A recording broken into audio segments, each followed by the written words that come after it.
गृह मंत्री अमित शाह ने नक्सलवाद पर बड़ा बयान दिया है। अमित शाह ने कहा कि पहले देश की 11 राज्यों में नक्सलवाद हुआ करता था, लेकिन केंद्र में पीएम मोदी के पिछले 11 साल में नक्सलवाद घटकर अब सिर्फ 3 जिले में रह गया है। और इतना ही नहीं, अमित शाह ने एक बार फिर भरोसा दिलाया है कि 31 मार्च 2026 तक पूरा देश नक्सलवाद से मुक्त हो जाएगा।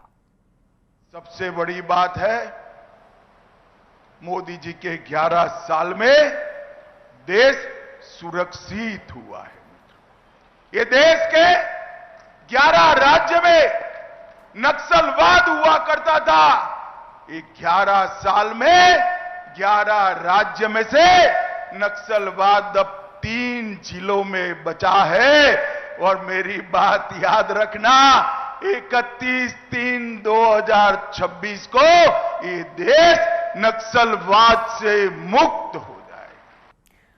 वहीं जेडीयू के राष्ट्रीय महासचिव मनीष वर्मा ने प्रशांत किशोर पर निशाना साधते हुए कहा कि सोशल मीडिया के बढ़िया कलाकार हैं प्रशांत किशोर। जन सरोकारों के मुद्दों से जन स्वराज का कोई मतलब ही नहीं, सिर्फ सोशल मीडिया में माहौल बनाकर वर्चुअल पार्टी बनाए हुए हैं जन स्वराज।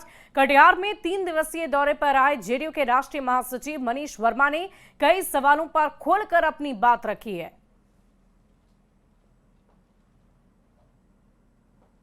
बातें हैं वो सिर्फ इंटरनेट पे, सोशल मीडिया पे, यूट्यूब पे, इसी जगह पे है। जमीन पे उनकी बातें नहीं होती। और जमीन पे जब उन्होंने उतरने की कोशिश की और गांधी मैदान में उन्होंने कहा कि हम लोग पूरा गांधी मैदान पाट देंगे, 10 लाख से ज्यादा लोग रहेंगे, पूरी सड़कें भर जाएगी, गांधी मैदान भर जाएगा, तो आपने उसका परिणाम देखा है, सबके सामने देखा है। और इस बीच राजधानी पटना से एक बड़ी खबर का रुख कर लेते हैं। बाबा साहेब का अपमान से जुड़ा हुआ मामला। बाबा साहेब के अपमान पर घमासान मच गया है। राज्य अनुसूचित जाति आयोग ने जवाब मांगा है और आरजेडी से आयोग ने जवाब मांगा। आयोग ने 15 दिन में स्पष्टीकरण की मांग की है। लालू प्रसाद पर अपमान का आरोप लगा है। लालू के जन्मदिन की तस्वीरें वायरल हो रही है। बड़ी खबर आपको बता रहे हैं, राजधानी पटना से बाबा साहेब के अपमान से जुड़ा हुआ मामला। बाबा साहेब के अपमान पर घमासान। राज्य अनुसूचित जाति आयोग ने जवाब मांगा है। आरजेडी से आयोग ने जवाब मांगा और 15 दिन में स्पष्टीकरण की मांग की गई है। तस्वीरें हमने आपको पहले भी दिखाई थी, एक बार फिर से आप अपनी टीवी स्क्रीन पर उन तस्वीरों को देखिए जहां आरजेडी अध्यक्ष लालू प्रसाद अपने जन्मदिन के मौके पर बैठे हुए हैं और उनके पैर के पास बाबा साहेब की तस्वीर उन्हें भेंट स्वरूप जब दी जाती है तो वो ना उसे छूते हैं ना अपने पास रखते हैं। और एक और तस्वीर जो राष्ट्रीय जनता दल के कार्यालय से सामने आई जहां कूड़ेदान में बाबा साहेब की तस्वीर फेंकी हुई मिली। और इधर राहुल गांधी को पीके की खुली चुनौती है। अंबेडकर के अपमान का विरोध करें राहुल। राहुल गांधी में हिम्मत है तो विरोध करके दिखाएं। राहुल बिहार में अकेले चुनाव लड़कर दिखाएं। लालू प्रसाद का आगे आकर विरोध करें राहुल। इस वक्त की बड़ी खबर आपको बता रहे हैं, राहुल गांधी को प्रशांत किशोर ने खुला चैलेंज, खुली चुनौती दे डाली है। अंबेडकर के अपमान का विरोध करें राहुल, ऐसा कहना है प्रशांत किशोर का। राहुल गांधी में अगर हिम्मत है तो वो विरोध करके दिखा दें। तो राहुल को पीके की चुनौती। कांग्रेस की हैसियत है, राहुल गांधी को गुदा है, राजनीतिक गुदा है। कहते हैं ना कि डरो मत, राहुल गांधी कहते हैं डरो मत, तो हम भी कह रहे हैं भैया डरो मत। है हिम्मत तो बिहार में अकेले चुनाव लड़के दिखा दो। है हिम्मत तो लालू जी कल अंबेडकर बाबा साहब के फोटो के सामने पैर रखे थे, उस पर बयान देके दिखा दो। कहते हो ना डरो मत, तो दिखाओ बयान देके कि तुम्हारे तेलंगाना के चीफ मिनिस्टर ने रेवंत रेड्डी ने कहा, याद रखिए कांग्रेस के मुख्यमंत्री ने कहा वीडियो पर कि बिहारियों का डीएनए है मजदूरी करने का, बिहार के लोग मजदूरी करने के लिए पैदा हुए हैं। तो अगर नहीं डर रहे हो, हिम्मत है, बिहार में आते हो तो बताओ कि तुमने तेलंगाना के मुख्यमंत्री के इस बयान पर क्या जवाब दिया, क्या कार्रवाई की। वहीं आरजेडी अध्यक्ष लालू प्रसाद की एक तस्वीर को लेकर बिहार में सियासी बवाल मच गया है। डिप्टी सीएम सम्राट चौधरी ने लालू प्रसाद पर बाबा साहेब भीमराव अंबेडकर के अपमान का आरोप लगाया। उन्होंने लालू प्रसाद को अहंकारी बता दिया है, साथ ही माफी मांगने की मांग की है।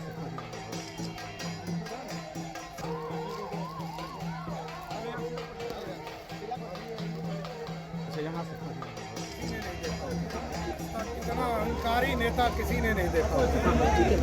यदि बाबा साहब भीमराव अम्बेडकर के कोई गलती उनके कार्यकर्ता या उन्होंने किया तो उनको तो माफी मांगना चाहिए ना। अहंकारी है, ये अपमानित करने का काम सभी को करते हैं। लालू प्रसाद जी को माफी मांगना चाहिए, ये अहंकारी नेता को अपना गुमान छोड़ना चाहिए। और देखिए, जमुई सांसद अरुण भारती ने भी लालू प्रसाद पर अंबेडकर के अपमान का आरोप लगाया है।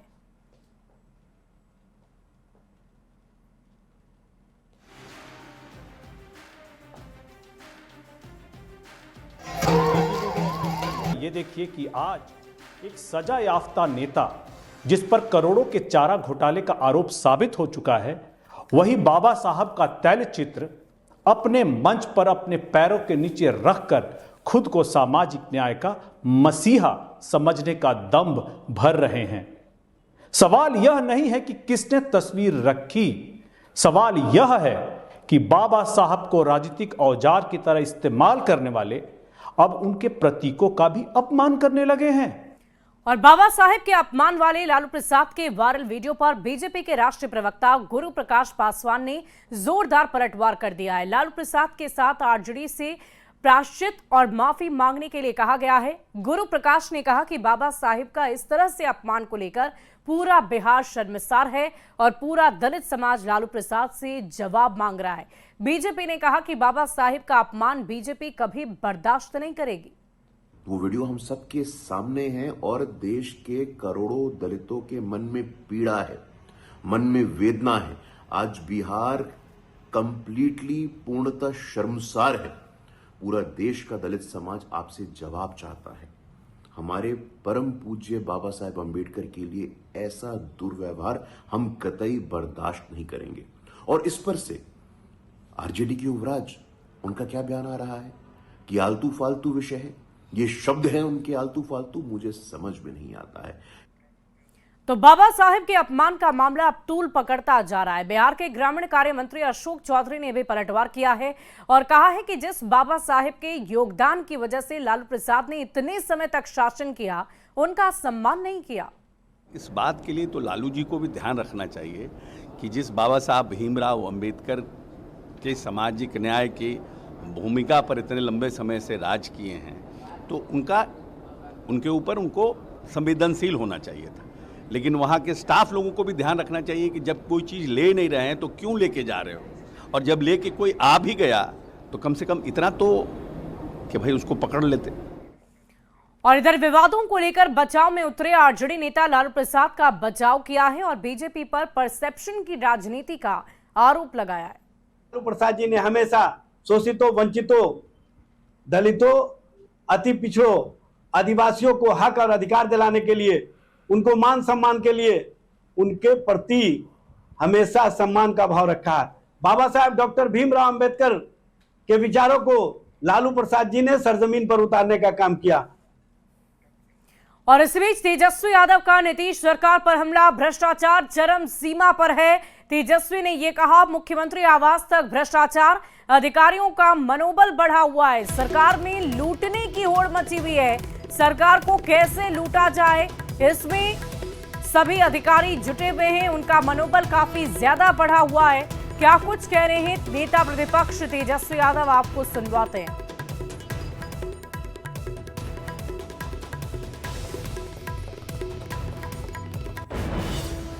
सबको पता है कि ये सरकार जा रही है, इसलिए चला चली की बेला में भूजा पार्टी और चंद भ्रष्ट अधिकारी दोनों हाथों से गरीब राज्य जैसा बिहार को लूटने का काम करते हैं। 20 साल यानी 2 पीढ़ी को इन लोगों ने बर्बाद किया है। बढ़ते आगे, सीएम नीतीश कुमार बेटा इंडस्ट्रियल एरिया पहुंचे और शर्ट बनाने वाली फैक्ट्री में विजिट कर यूनिट का जायजा लिया। इस दौरान उनके साथ सांसद संजय झा और कई वरिष्ठ अधिकारी भी मौजूद रहे। इसके अलावा मुख्यमंत्री ने बैग प्रोडक्शन यूनिट का भी जायजा लिया, कैसे इसका निर्माण होता है इसकी जानकारी ली। मुख्यमंत्री नीतीश कुमार लगातार विकास कार्यों का जायजा ले रहे हैं और कई अहम और जरूरी दिशा निर्देश उनकी तरफ से दिए भी जा रहे हैं। उनका धन्यवाद ज्ञापन किए, बुके देकर के स्वागत किए और माननीय मुख्यमंत्री हमारे बैग फैक्ट्री में आए और आकर के उन्होंने बैग का क्वालिटी देखा, नंबर ऑफ मशीन्स पूछे, कितने मशीन आपने लगाया है, कितने एम्प्लॉय यहाँ काम कर रहे हैं और कहाँ के एम्प्लॉय हैं। सबसे ज़्यादा जोर उनका था कि कहाँ के एम्प्लॉय हैं और महिलाएं कितनी हैं। तो चूँकि महिला सशक्तिकरण पे उनका विशेष ध्यान रखता है, महिलाओं को आत्मनिर्भर बनाना चाहते हैं माननीय मुख्यमंत्री का बड़ा अच्छा लगा कि एक एक मशीन पे उन्होंने बारीकी से देखा, सारे बैग का उन्होंने अपने हाथों से टच करके क्वालिटी देखा। और देखिए, बिहार में आज से सभी नदियों में अगले 15 अक्टूबर तक बालू खनन पर रोक लगा दी गई है। खान एवं भूतत्व विभाग ने पाबंदी का आदेश जारी कर दिया है और अगले 4 महीने तक बंदोबस्तधारी भी बालू का खनन नहीं कर सकेंगे। एनजीटी के प्रावधान के अनुसार ये अहम फैसला लिया गया है। इस दौरान ई चालान निर्गत करने पर भी रोक लगा दी गई है। हालांकि खनन विभाग ने यह दावा किया कि इस दौरान बालू की कमी नहीं होने दी जाएगी। 15 जून से बंद होता है और मानसून खत्म होने के बाद फिर प्रारंभ होगा अक्टूबर में। बालू की कहीं कमी नहीं रहेगी। जितने स्टॉक किए हैं उसकी भी हम समीक्षा कर रहे हैं और बालू का रेट भी जो बढ़ाएंगे, ब्लैक मेलिंग की व्यवस्था बनाएंगे, उन पर भी हमारी नज़र और निगाह है और हमने सारे पदाधिकारी को कहा है कि मॉनिटरिंग करें। और देखिए, विधानसभा चुनाव को लेकर राजनीतिक दलों की ओर से हर वो जोर आजमाइश जारी है और किसी कड़ी में आज पटना में कांग्रेस की एक बड़ी बैठक होने जा रही है। पार्टी के प्रदेश कार्यालय सदाकत आश्रम में होने वाली इस बैठक में पार्टी के सभी विधायक और सांसद शामिल होंगे। बैठक आज शाम होनी है, जिसमें बिहार कांग्रेस प्रभारी कृष्णा अल्लावरू, प्रदेश अध्यक्ष राजेश कुमार के अलावे कई बड़े नेता शामिल होंगे। बैठक में विधानसभा चुनाव को लेकर रणनीति बनेगी। माना यह जा रहा है कि आगामी चुनाव में कांग्रेस की माई बहन योजना को लेकर कार्यकर्ताओं को टास्क पर चर्चा होगी। जो लक्ष्य तय किया गया है उसके अनुसार विधायकोों को अपने अपने क्षेत्र में 40 से 50,000 महिलाओं को जोड़ने की जिम्मेदारी दी जाएगी। हमारे सशक्त नेतृत्व उसमें होते हैं। निश्चित तौर पे उस बैठक में बहुत महत्वपूर्ण निर्णय लिए जाते हैं, पार्टी की रणनीति बनाई जाती है, पार्टी की मजबूती कैसे प्रदान हो, इन सब विषयों पे चर्चा की जाती है। तब जब सामने चुनाव पड़ा हो तो और ही महत्वपूर्ण यह बैठक हो जाता है। और देखिए, बिहार विधानसभा चुनाव 2025 में मतदान का प्रतिशत बढ़ाने को लेकर निर्वाचन आयोग लगातार कोशिश कर रहा है। दरअसल साल 2024 लोकसभा चुनाव में मतदान का प्रतिशत कम रहा था और ऐसे में बिहार विधानसभा चुनाव के मतदान का प्रतिशत राष्ट्रीय औसत तक करने को लेकर निर्वाचन आयोग तमाम तरह की कोशिशों में जुटा हुआ है। मतदाताओं को जागरूक करने के अलावा उन्हें चुनाव के दौरान कई तरह की सुविधा देने पर फैसला हुआ है।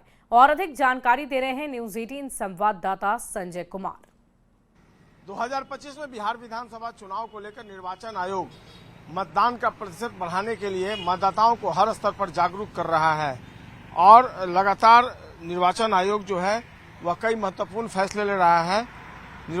भारत निर्वाचन आयोग के अधिकारी लगातार बिहार दौरे पर हैं और एक महत्वपूर्ण समीक्षात्मक बैठक के दौरान यह फैसला लिया गया है कि वोट का जो प्रतिशत है वो 10% तक बढ़ाया जाएगा। पिछले लोकसभा चुनाव में 56.28% तक वोटिंग हुई थी, जबकि देश का राष्ट्रीय औसत 66.10% रहा है। निर्वाचन आयोग ने विधानसभा चुनाव में राष्ट्रीय औसत के बराबर वोटिंग कराने का लक्ष्य रखा है। इसके लिए बिहार चुनाव में बेस्ट प्रैक्टिस को लागू किया जाएगा। आयोग के सहायक निदेशक अपूर्व कुमार ने लगातार जो यहाँ के अधिकारी हैं उनके साथ बैठक की है और बूथ के बगल में ही सेंटर बनाने का फैसला लिया है, जहाँ वोटरों को मोबाइल रखने की सुविधा मिलेगी। धनी आबादी वाले क्षेत्र में बूथ बनाने की पहल की जा रही है। वोटर स्लिप पर मतदान केंद्र का पार्ट नंबर और सीरियल नंबर होगा। वहीं मतदाता सूची की गड़बड़ी दूर करने और युवाओं का नाम उसमें जोड़ने के लिए बीएलए और बीएलओ को ट्रेनिंग दिल्ली में कराई जा रही है। मतदान के बाद अधिकारियों को मतदान प्रतिशत की जानकारी पोर्टल पर अपलोड करने के बाद ही जाने की अनुमति दी जाएगी। इसके अलावा मतदाताओं को जागरूक करने के लिए कई तरह के अभियान चलाए जा रहे हैं। तो निश्चित तौर पर ये जो पहल है उससे मतदान का प्रतिशत बढ़ेगा, मतदाताओं को और जागरूक किया जा सकेगा और इससे जो बिहार में विधानसभा जब चुनाव होगा तो वोटों का प्रतिशत बढ़ेगा। तो ऐसे में उम्मीद की जा रही है कि ये जो पहल है रंग लाएगी और काफी संख्या में जिस तरीके से सहूलियत दी जा रही है वोटर को, काफ़ी संख्या में जो मतदाता हैं वो मतदान केंद्र पर पहुंचेंगे और वोट कास्ट करने का प्रतिशत जो है वो बढ़ जाएगा। कैमरा पर्सन दीपक कुमार के साथ संजय कुमार, न्यूज़ 18 पटना। और इस बीच गया जी से एक बड़ी खबर का रुख कर लेते हैं। शराब के साथ 2 तस्कर गिरफ्तार हुए हैं। ट्रेन से बिहार की तरफ लाई जा रही थी शराब। गया जंक्शन पर रेल पुलिस ने बड़ी कार्रवाई की है। बड़ी खबर आपको बता रहे हैं, प्लेटफॉर्म संख्या 1 से शराब को बरामद किया गया। 48 केन बियर, 120 बोतल शराब की जब्ती की गई है। बड़ी खबर आपको गया जी से बता रहे हैं। शराब के साथ 2 तस्करों को गिरफ्तार किया गया।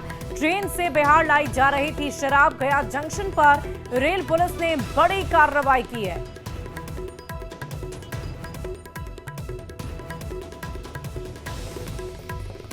और देखिए, अहमदाबाद विमान हादसे के बाद अब पटना एयरपोर्ट के रनवे की लंबाई बढ़ाने को लेकर पहल शुरू कर दी गई है। तय किए गए फैसले के अनुसार पटना एयरपोर्ट के रनवे को अंतर्राष्ट्रीय रिपोर्ट के मानक के अनुरूप करना है। अभी रनवे 6,800 फीट लंबा है, जिसे बढ़ाकर 12,000 फीट किया जाएगा। इसके लिए जमीन अधिग्रहण की प्रक्रिया शुरू कर दी गई है। पटना जू के अलावा आसपास के इलाकों में जमीन अधिग्रहित कर रनवे विस्तार की योजना बनाई गई है। पटना एयरपोर्ट रनवे बढ़ाने को लेकर की गई पहल के बारे में और अधिक जानकारी दे रहे हैं न्यूज़ 18 संवाददाता संजय कुमार। अहमदाबाद विमान हादसे के बाद अब पटना एयरपोर्ट रनवे को बढ़ाने पर गंभीरता से विचार किया जा रहा है और पटना डिस्ट्रिक्ट एडमिनिस्ट्रेशन ने इसके लिए पहल भी शुरू कर दी है। दरअसल पटना जू में 15 एकड़ जमीन है, उसको रनवे जो है बढ़ाने के लिए पटना एयरपोर्ट में उसको शामिल करने की योजना चल रही है। इसके अलावा फुलवारी शरीफ इलाके में जो 14 एकड़ जमीन है उसको भी अधिग्रहित किया जाएगा और पटना एयरपोर्ट के रनवे को अंतर्राष्ट्रीय एयरपोर्ट के तय मानक के अनुरूप करना है। इस बात पर एयरपोर्ट अथॉरिटी और डिस्ट्रिक्ट एडमिनिस्ट्रेशन गंभीरता से विचार कर रहा है। अभी रनवे जो है 6800 फीट लंबा बताया जा रहा है, लेकिन इसको बढ़ाकर 12,000 फीट लंबा किया जाएगा। इसके बाद यहाँ पर जो इंटरनेशनल फ्लाइट हैं, बड़े बड़े विमान हैं, उनकी भी यहाँ से आवाजाही होने में आसानी होगी और बड़े विमान भी आसानी से यहाँ लैंड कर सकेंगे। किसी भी मौसम में विमानों का ऑपरेशन जो है वो संभव हो सकेगा। पटना जिला प्रशासन के अधिकारियों की माने तो सभी प्रस्तावों की समीक्षा जो है वो की गई है और एयरपोर्ट के नजदीक ही यहाँ जहाँ की तस्वीर हम आपको दिखा रहे हैं, यहाँ पर स्थल जो है स्पॉट चिन्हित कर लिया गया है। अंतिम फैसला जो है वो बिहार सरकार को करना है। पटना एयरपोर्ट के पूरब तरफ लंबाई बढ़ाने के लिए पटेल गोलंबर वाली सड़क को अंडरग्राउंड किया जाना है। वहीं पश्चिम की तरफ लंबाई बढ़ाने के लिए फुलवारी शरीफ गुमटी से जगदेव पथ जो जाने वाली सड़क है उसको भी अंडरग्राउंड किया जाना है। इन अंडरग्राउंड सड़कों के ऊपर रनवे बनेगा। पटना जू की 15 और फुलवारी शरीफ की 14 एकड़ जमीन का अधिग्रहण जो है वो कर लिया जाएगा। यहीं पर कब्रिस्तान है जिसकी 15 डिसमिल जमीन भी ली जाएगी। यह जमीन एयरपोर्ट की बाउंड्री से सटी है और पूरब की ओर है। कब्रिस्तान के उत्तर पश्चिम भाग का अधिग्रहण किया जाएगा। यहाँ से सड़क और पटना जू जमीन को मिलाकर रनवे का हिस्सा बनाया जाएगा। अधिकारियों की माने तो पटना एयरपोर्ट के विस्तार के लिए पटेल गोलंबर से सटे हुए जो पटना जू की 15 एकड़ जमीन है वो भी इसके अनुसार लिया जाएगा। और निश्चित तौर पर अगर यह पहल शुरू कर दी जाती है तो इसका फायदा होगा, चूंकि अभी कई बार खुद जो एक्सपर्ट है वो मानते हैं कि पटना रनवे की जो लंबाई है वो काफ़ी कम है। तो कई बार जब एयरपोर्ट से जब फ्लाइट जो है वो लैंड करता है तो कई बार जो है असहज परिस्थिति है वो उत्पन्न हो जाती है। तो जाहिर सी बात है जब रनवे बड़ा हो जाएगा तो सुगमता पूर्वक जो विमानों की आवाजाही है वो हो सकेगी और ये फैसला अब जल्द ही लिया जाएगा। कल एक महत्वपूर्ण बैठक भी होनी है एडमिनिस्ट्रेशन और एयरपोर्ट अथॉरिटी जो पटना की है उसकी, और इस बैठक में जो जमीन अधिग्रहण का मामला है वो भी उठेगा और जल्द ही सरकार को यह प्रस्ताव भेज दिया जाएगा और बिहार सरकार की मुहर लगते ही पटना एयरपोर्ट का रनवे जो है वो विस्तारित हो जाएगा। कैमरा पर्सन दीपक कुमार के साथ संजय कुमार, न्यूज़ 18 पटना। और देखिए, पटना से ट्रांसफर को लेकर एसपी अवकाश कुमार ने कहा है कि ट्रांसफर और पोस्टिंग से उपलब्धियों को नहीं देखा जाना चाहिए क्योंकि ये सरकार का विशेषाधिकार होता है। एसएसपी ने कहा कि ट्रांसफर पोस्टिंग नौकरी का हिस्सा है और इसे किसी चीज से जोड़कर नहीं देखा जाना चाहिए।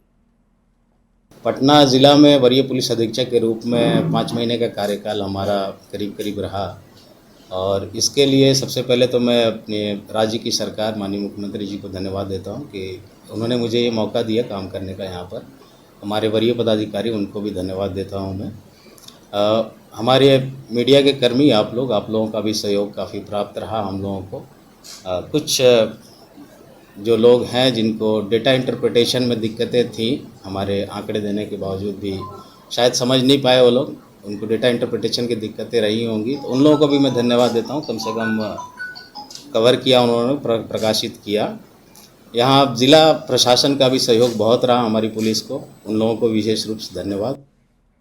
और देखिए, मानसून का समय लगभग आ चुका है और उससे पहले पुलों की मजबूती के लिए ग्रामीण कार्य विभाग लगातार अलर्ट मोड में है, जिसको लेकर विभाग ने ज्ञान भवन में प्रशिक्षण कार्यक्रम चलाया। कार्यक्रम जूनियर इंजीनियर और टेक्निकल सुपरवाइजर के लिए चलाया गया, जिसमें 1000 लोगों को ट्रेनिंग भी दी गई और पुलों की मजबूती और नए बनने वाले पुल की मजबूती को लेकर चर्चा की गई। विभाग ने सब लोगों, हमारी पूरी टीम ने यह निर्णय किया कि जो नए जेई आए हैं और हमारी टेक्निकल जो टेक्निकल एक और हमारे सुपरवाइज़र जो हमारे आए हैं, जो हम लोग आउटसोर्स पर लिए हैं, क्योंकि हमारे यहाँ काम बढ़ा है, तो हम लोगों ने कुछ आउटसोर्स पर लिया है जो पिछली सरकार के निर्णय थे उसके हिसाब से, और हम लोगों ने कुछ बीपीएससी से जेई हमारे यहाँ बहाल हुए हैं। और देखिए, कटिहार में न्यूज 18 की खबर का बड़ा असर हुआ है। स्वास्थ्य विभाग में सिटी स्कैन रिपोर्ट बदलकर इंजरी रिपोर्ट को प्रभावित करने के मामले में सिविल सर्जन ने जांच कमेटी गठित कर दी है। आपको बता दें कि कल सिविल सर्जन को पीड़ित पक्ष ने आवेदन और फर्जी स्कैन रिपोर्ट की कॉपी सौंपकर स्वास्थ्य विभाग में फर्जीवाड़े की जांच की मांग की थी। इस खबर को न्यूज 18 ने प्रमुखता से दिखाया और अब इस मामले पर सिविल सर्जन ने जांच के आदेश दिए हैं। नगर थाना का एक मामले में सदर अस्पताल प्रशासन ने फर्जी सिटी स्कैन रिपोर्ट देकर पुलिस और कोर्ट को गुमराह किया है, ऐसी बात कही गई है। जो भी उनके द्वारा दिया गया है, एक आवेदन दिया गया है, उस आवेदन को हम देख लेते हैं और उसको जांच करवा लेंगे, जो भी उनका आरोप है उस पर। क्या अस्पताल के कर्मी मिली भगत हो सकता है, जांच के बाद ही पता चलेगा नहीं ये चीज तो। बढ़ते आगे, अगली खबर राजधानी पटना से है, जहां के आर ब्लॉक के पास फ्लाईओवर के नीचे पूरे एरिया को अतिक्रमण मुक्त करने के लिए बैडमिंटन कोर्ट बनाया गया था, ताकि लोग खाली वक्त में यहां पर खेल सके। लेकिन 1.5 साल में ही यहां की स्थिति बदहाल हो गई है। वहां पर एक भी मैच आम लोग नहीं खेल पाए, क्योंकि पिछले 1.5 साल से वहां पर ताला लटका हुआ है। और अधिक जानकारी दे रही है न्यूज 18 संवाददाता विनीता मिश्रा। पटना में पहली बार फ्लाईओवर के नीचे प्ले एरिया का निर्माण 2023 में कराया गया। स्थानीय लोग काफी खुश नजर आए कि शाम के वक्त भी सड़क के बीच पर लोग यहां खेल सकते हैं, क्रिकेट और बैडमिंटन का लुत्फ उठा सकते हैं। लेकिन उद्घाटन के 1.5 साल बाद भी यहां प्ले एरिया जोन में ताला लटका हुआ है। यहां देख सकते हैं आर ब्लॉक फ्लाईओवर, जिसके नीचे अतिक्रमण मुक्त कराने के लिए क्रिकेट और बैडमिंटन कोर्ट बनाया गया था, ताकि आम लोग खाली समय में यहाँ खेल सकें और अपने आप को फिजिकली फिट रख सकें। इसका उद्घाटन भी हुआ, लेकिन 1.5 साल से स्थिति ऐसी ही यहाँ नजर आ रही है। यहाँ अक्टूबर 2023 में तत्कालीन उप मुख्यमंत्री तेजस्वी यादव ने इसका उद्घाटन भी किया था। क्रिकेट खेलते हुए छक्के और चौके भी लगाए थे। यहाँ बैडमिंटन कोर्ट का निर्माण भी कराया गया है। यहाँ पर बैठने की व्यवस्था, रंगाई पुताई और खेल एरिया के रूप में इसे विकसित किया गया। बैडमिंटन खेल सके, क्रिकेट खेल सके, लाइटिंग की व्यवस्था भी कराई गई। नगर निगम की तरफ से एक मैच का आयोजन भी कराया गया, लेकिन वो सिर्फ कर्मचारी और अधिकारियों के लिए मैच का जो काम था वो कराया गया, आयोजन कराया गया। कुछ दिनों तक उद्घाटन के बाद इसकी स्थिति ठीक रही, यहाँ पर साफ सफाई भी होती रही। लेकिन अभी की स्थिति आप यहाँ देख सकते हैं, बैठने वाली जगह पूरी तरीके से धूलित हो चुके हैं। साथ इसे विकसित करने के लिए यहाँ सेल्फी पॉइंट भी बनाया गया था। आई लव चकाचक पटना, वो भी पूरी तरीके से अब टूट गया है। यानी इसका विकास तो किया गया, इसे आम लोगों को फिजिकली फिट करने के लिए मैच का आयोजन भी होना था, लेकिन 1.5 साल बीत जाने के बाद भी स्थिति ज्यों की त्यों बनी हुई है। ना एक भी मैच हुआ, ना यहाँ का ताला खुला, और अभी स्थिति ऐसी हो गई है कि जो स्टेडियम बनकर तैयार किया गया, जो कोर्ट बनकर यहाँ तैयार किया गया, प्ले जोन जिसे नाम दिया जा रहा था, अब वहाँ सिर्फ और सिर्फ ताला लटका हुआ नजर आ रहा है। विनीता मिश्रा, न्यूज़ 18 पटना। और देखिए, उत्तर प्रदेश के अमेठी में पूर्वांचल एक्सप्रेस से मछली लेकर जा रहे तेज रफ्तार पिकअप ने एक एम्बुलेंस में टक्कर मार दी। हादसे में 5 लोगों की मौत हो गई। मृतक लोगों में 3 लोग समस्तीपुर के कल्याणपुर के रहने वाले हैं। हादसे में घायल एक व्यक्ति समस्तीपुर का ही रहने वाला है। हादसे की खबर अमेठी प्रशासन के माध्यम से परिवार के लोगों को मिली, जिसके बाद से पूरे गांव में मातम का माहौल है। इस पूरी खबर पर और अधिक जानकारी दे रहे हैं न्यूज़ 18 संवाददाता मुकेश कुमार। देश के अमेठी जिले में पूर्वांचल एक्सप्रेस वे में एक दर्दनाक हादसा हुआ, जहां एम्बुलेंस की टक्कर एक पिकअप वैन जो मछली लेकर जा रही थी उससे हो गई, जिसमें समस्तीपुर के भी लोगों की मौत हुई है। और यहां पे अशोक शर्मा, जिनकी मौत हरियाणा में हो गया था और वहां पे वो सेंट्री का काम करते थे और घर से वो गए ही थे और 14 तारीख को उनकी मौत हो गई। और उन्हीं के शव को लेकर के उनके परिवार के लोग यहां आ रहे थे और उसी दौरान हादसे का शिकार सभी लोग हो गए, जिसमें एक घायल है। एम्बुलेंस के जो चालक और उपचालक थे उनकी भी मौत हो गई है और अशोक शर्मा जिनकी मौत हुई थी उनके छोटे पुत्र की भी मौत हो गई है। पूरी बात हम जानते हैं उनके परिवार के लोगों से, क्या घटना हुई थी, क्या जानकारी मिली है? वो पिकअप से टक्कर हो गया, एम्बुलेंस का एक्सपायर कर गया, उसमें जो भी आदमी थे। अच्छा। और दिल्ली में काम करते थे हमारे पापा कारपेंटर का, उस साइड पे काम करने के लिए गए लंच से पहले। वहाँ पे लंच के बाद खाना खाने के बाद पैर फिसल गया, गिर गए। वो बाहर आके सोए तो वहीं पर उनको उल्टी दस्त हुआ, साइड पे ही एक्सपायर कर गए। वहाँ से एक एम्बुलेंस करके। और फिलहाल इस बुलेटिन में अभी के लिए बस इतना ही। आप बने रहे न्यूज़ 18 बिहार झारखंड।